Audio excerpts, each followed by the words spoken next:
Hello, compadres. I hope this day finds you well. This is Archangel.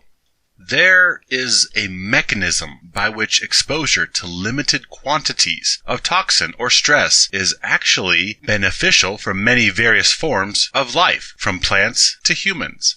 Hormesis is the process wherein you introduce small amounts of toxin or stress that could be potentially fatal in larger doses. And by doing so, you prop your immune system, your strength, your physical and mental resilience to withstand future stressors. Indeed, this is the very premise of weightlifting or exercise. You tax your body, even invoking cellular damage or distress with unfamiliar stressors, and that in turn compels your body to adapt, grow, and become stronger. This is how immune systems are established. By introducing small amounts of hostile foreign matter, your immune system is able to catalog and mobilize defenses against future insults. Exposure to extreme heat or extreme cold in measured doses can create the same stress adaptation benefits as well. Stress, adapt, grow. Stress, adapt, grow. Over and over and over. This is what we call life. But what are we ultimately growing or strengthening ourselves for? Is stress, adapt, grow merely the process of tweaking genetics so that we may pass robust genetic inheritance onto the next generation of pointless disposable cogs? Or is there some grander purpose, some point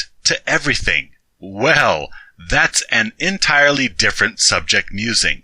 Adaptation is the currency of survival, and hormesis is the descriptor of that transaction. So, contrary to popular opinion, doing bad things is good for you in moderation. Drinking, injecting chemicals, or eating to excess will overwhelm your body's defenses or waste removal processes.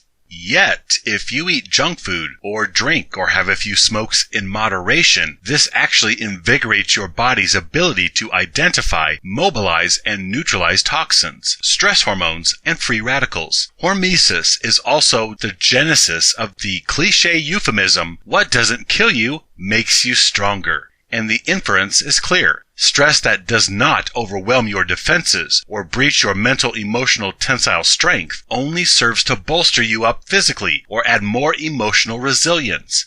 Now, some will dispute this and promote the avoidance of all toxins all the time, and they carry antibacterial wipes everywhere they go. But, like it or not, unfriendly materials are entering our bodies and minds daily, whether purposefully or indirectly through environment. So, in light of this, should we simply just go off the deep end with Twinkies and meth, or not take precautions around known outbreaks of disease? No, of course not. Try and mitigate unnecessary toxins or stressors. However, realize that allowance of a few bad things is actually fortification of health, as oxymoronic as it sounds, because hormesis is an observable, recreatable mechanism of adaptation through strength fortification. Does this apply to all things? Cutting to the chase, females are toxic to male value and well-being. So then, can we apply hormesis to male-female interactions? Now, the involuntary MGTOW will start to get excited at the inference merely hinted at in this question, as if we now wield legitimate reason to give up and head back to the disposability plantation under the banner that it is beneficial for us. It will actually fortify our power. Indeed, many MGTOW labor under just such a premise, interacting in small doses just long enough to see her toxicity come to the surface. Then they will withdraw and are mentally, emotionally, financially stronger, with more strength of will after a small dose of interaction. At least this is the principle pump and dumps adhere to. Still, it is a question that needs addressing. Can females provide hormesis benefits to males? Well, first off, saying that female interaction under any guise of hormesis or otherwise is beneficial is once again attributing positive benefit to females. They are angels that bestow blessings, and the subconscious takeaway from this is that males need females for health and well-being, whether they are benevolent divinity that bestows God's light upon males, or whether they are toxic and small amounts confer strength benefits to males. Either way, it reduces to simply another piece of males need females propaganda, blurring the reverse truth. Everyone needs males. Now, aside from the obvious female elevation agenda ensconced within literally everything, the premise that females may provide hormetic benefit to males, this is a slippery slope because dosing recommendations are almost always completely surpassed. You see, usually toxins are accompanied by some sort of payoff, a reward, a pleasure that obscures the need for limited moderation. And the invoker goes overboard seeking the reward, losing sight of the goal of measured stress to make one stronger. For example, you take in toxins in the form of delicious, yummy food or intoxicating substances. And rather than stop at small amounts, most people get hooked on the Coke or Twinkies and the endorphins from overtraining. They don't stop with moderation for benefit. They become addicts chasing the reward. Indeed, most of the male populace is wholly ignorant of the toxicity of the feminine upon their worth and power. In fact, they completely dismiss female toxicity or parasitism, choosing to adopt social doctrine that femininity is actually a divine blessing of positivity and goodness. So males, barely legal citizens fresh out of the indoctrination chambers we call schools, these manipulated naive lambs, are regrettably ignorant to the hazards that await them in a world that survives on their disposability. They merely defer to biological programming, social indoctrination, and obediently chase the chemical rewards induced by artificially colored lips. To them, ignorance is bliss. They do not want to know that females are toxic. In fact, they resent the person who burst their balloon by introducing gynocentric truths. And this can be seen in males who detest men's rights, male empowerment, or MGTOW for attempting to destroy their cozy fake fairy tales of male privilege and female benevolence. And after truth induction, some will psychologically lobotomize and go back to fantasy adoption. Others have seen too much, yet they have a validation addiction and go back to willing subjugation, consciously aware of female parasitic manipulation just to receive their preferred fix. The remaining males, exposed to truth, wrestle and struggle with reality, eventually realizing truth and coming to cherish the person or group who awakened them. The awakening is at first a curse, then it becomes an asset. Now, amongst the awakened, who have seen too much, well, they still have annoying reptilian urges and crushing social coercion compounded by the favorable remembrance of courtship drug highs and excitement induced by the validation of pretty chicks. So, in the back of their head, the mental Rubik's Cube they labor on is how to merge empowerment with an occasional drug high. Yes, I understand this struggle and urge. However, the reality that most do not want to face is that no matter the excuse used, you either defy male disposability or you enable it. Yet, again, the lonely and bored will take this concept and run with it, proclaiming, "We have found the answer. We do not have to pretend Nawalt. We don't have to pretend that female interaction is good or even neutral on male welfare. Under this concept, we can completely acknowledge reality, retaining intellectual honesty with our red pill knowledge. Yet we now have a concrete mechanism whereby measured doses of female indulgence actually works to our benefit. We can use them to strengthen and empower us." Wow! The answer is here. Actually, the answer is not here. Just a clever justification to fall back into an addiction that males never really quelled. But why does this sound so good? Up till now, the awakened males that have not the fortitude, constitution, nor inclination to monk, most have backpedaled into validation justification. And the most popular post-awakened digression justification is Nawalt, which is a proposition of exception reservation. Yes, we know the world is gynocentric, and yes, we know males are abused and discarded, and yes, we know females are hypergamous, and they do not care for males in kind. But not all females are like that. And thus they merge the indisputable toxicity of the collective feminine with the hope that exceptions, outliers, exist, who are less risky than the general supremacy-minded female. And these different special ones are those whom they can safely experience courtship chemicals with. Indeed, this is the platform base of men's rights, who see inequity, yet still marry, thinking their woman is different. She is immune to all the entitlements and motivations driving the general female populace. If a guy is looking to go back to the plantation, they will find a way. They prefer a comfortable justification to add legitimacy to their weakness, and the Nawalt dictum cannot be disproven, so it, until now, has been the best retreat justification for validation addicts who hold out hope for angelic exceptions who will not mistreat when angry, or abscond when a better meal ticket comes along, or cause heartache when they simply get bored with their tool. However, the more AWOLT, or all women are like that, seems to assert itself, the unicorn hunting fantasy becomes more bleak year after year. So, how to merge actual reality devoid of unicorns with drug highs and validation chasing in a way that is honest and legitimate. And so enter Hormesis. Now, the Hormesis ideology states that there are no special ones. They are all like that, yet their toxicity can make males better, stronger, more resilient. Well, okay, let's poke this a little bit.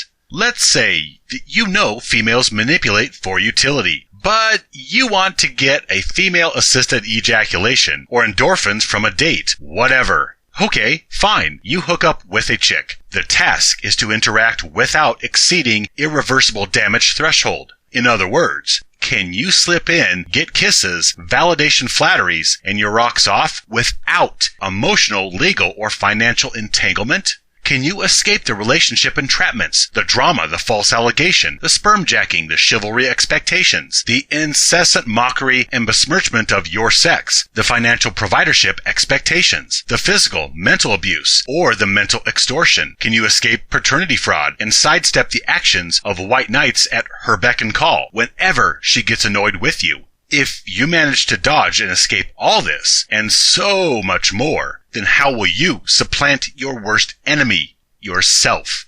How do you keep your instincts and emotions at bay to ensure that you have minimal interaction, rather than get hooked on the rewards of courtship chemicals, ego-stroking validation, and the futile cycle of chasing female-assisted ejaculation? How do you keep focus on male empowerment rather than devolving into addiction solicitation? How do you keep your reptilian instincts from kicking in to pamper, coddle, and protect the toxic substance that you pretend to interact with for your benefit? Meanwhile, she sees the very same interaction for her benefit and will use her perfume and cleavage to manipulate accordingly.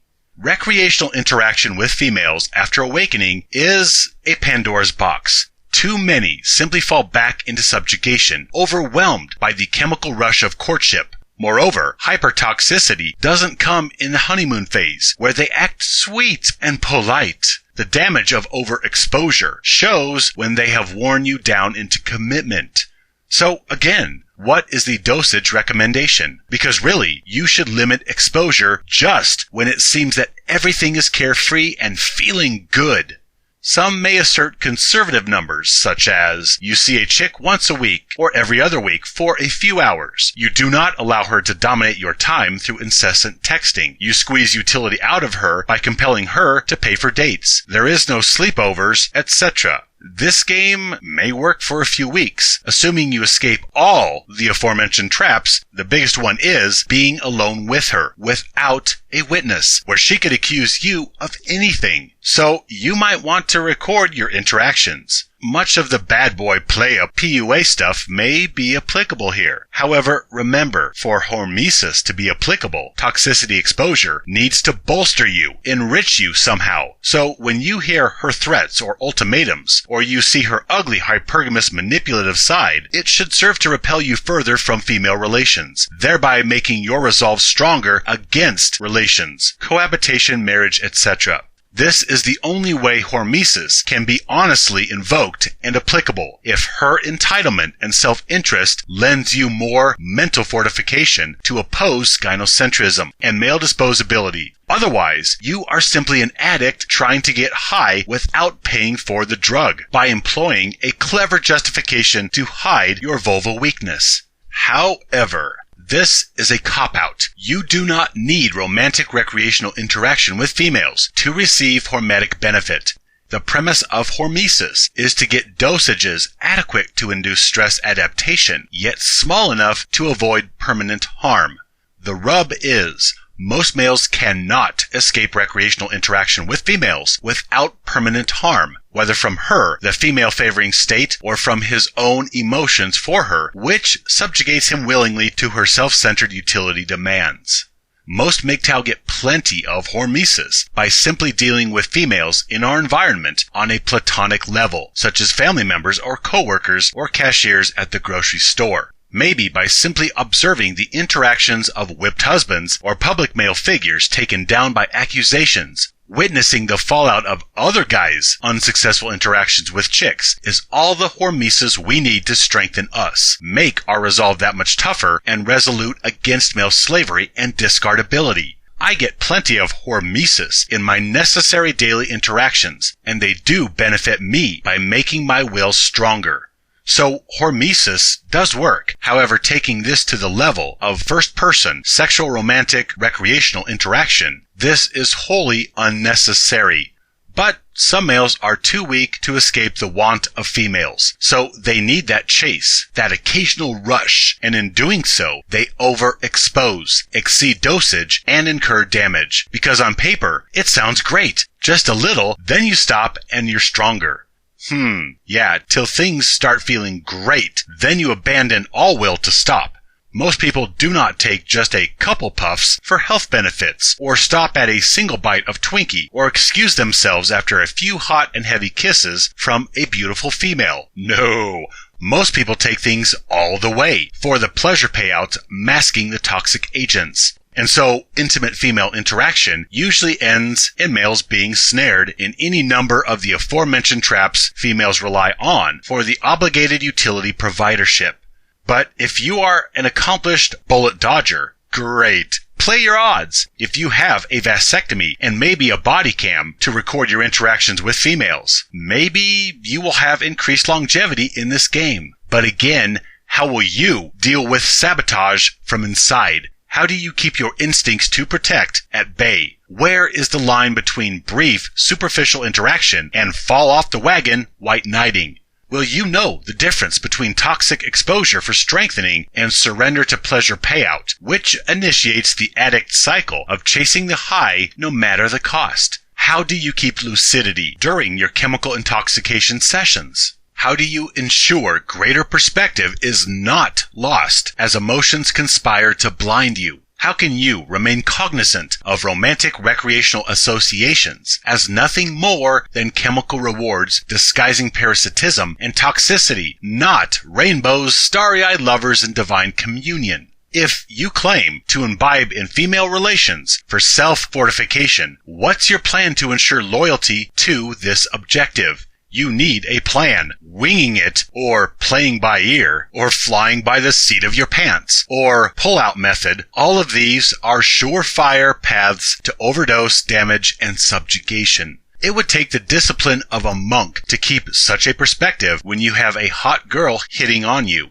But then, monks are beyond the need for female hormesis. In fact, the truly awakened, empowered male is beyond the need for first-person romantic recreational female hormesis. They glean all they need from the experiences and mishaps of others. So, again, sexual interaction is not necessary. It is merely an excuse which employs clever reasoning by those who cannot quell sexual appetite or validational need.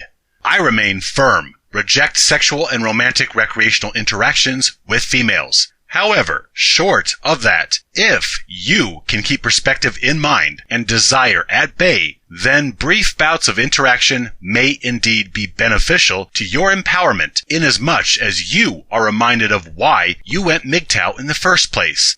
If you have extensive planning, discipline, and or the strength of Hercules, you may be able to maneuver topical relations and be empowered from it, or have it benefit you. Now, let me be clear. I am monk, and I do not need sexual indulgence to remind me of why I stand against the vaginisty. I simply get hormetic benefits from observing the pain of males in society. However, if you use brief female interaction for strengthening purposes, it can be of benefit. And no, ejaculation is not a benefit. It is the reward hiding the toxicity. No, the only benefit from female interaction for males is to witness their toxicity on males. Witnessing the whiny, bitchy, pampered, entitled attitudes, demands, and ultimatums. Seeing their disdain and apathy for males as a sex. Witnessing hypergamy and utility manipulation. Observing females' true intentions. This will lend strength to your will and fortify your resolve to live free and to help free other males. This is the only way Hormesis will work here, by allowing their toxicity to bolster your defiance of disposability. And no, the temporary pleasure of courtship chemicals is not good for males. It draws them into addiction. Remember, Hormesis is dependent on toxicity compelling adaptation via cataloging threat and honing defenses. So, for Hormesis to work, males must be cognizant of female liability on them to make them stronger, not get lost in the pleasure rewards hiding the toxicity and deceit of the interaction. But, my friends, let's be honest. Males only proffer female Hormesis reasoning because they want to taste the very pleasures obscuring the toxicity. They don't interact for toxicity adaptation, and thus this invalidates the Hormesis justification entirely. It then becomes simply validation chasing under clever guises with the goal of exiting before permanent damage occurs. Sorry, this is not the grand unification theory. There cannot be an equitable human sex unification theory. The game is painfully clear. There is no reconciliation between gynocentrism and male empowerment, period. And there will not be a paradigm alteration until reproduction changes. And the TradCon solution does not offer refuge, which is get women back in the kitchen to pretend submission and feign care like days of yore. And then we can all pretend fair moral societies as males continue to die for female welfare. Gynocentrism reigns either way. It's business as usual. Bottom line, platonic Hormesis is all that males need for hormetic purposes. Everything else, especially first-person romantic recreational interaction, this is simply males indulging in appetite and validational need left in the wake of their discipline and empowerment shortcomings. Sorry, but this may be just another excuse for males to sneak back onto the plantation under the guise of benefit. But ultimately, my friends, no matter your persuasion regarding female interaction, let us all come together and stand resolute against male devaluation and disposability. Let that be the cord that unites us and forges a new future. My friends, stand with me, live free.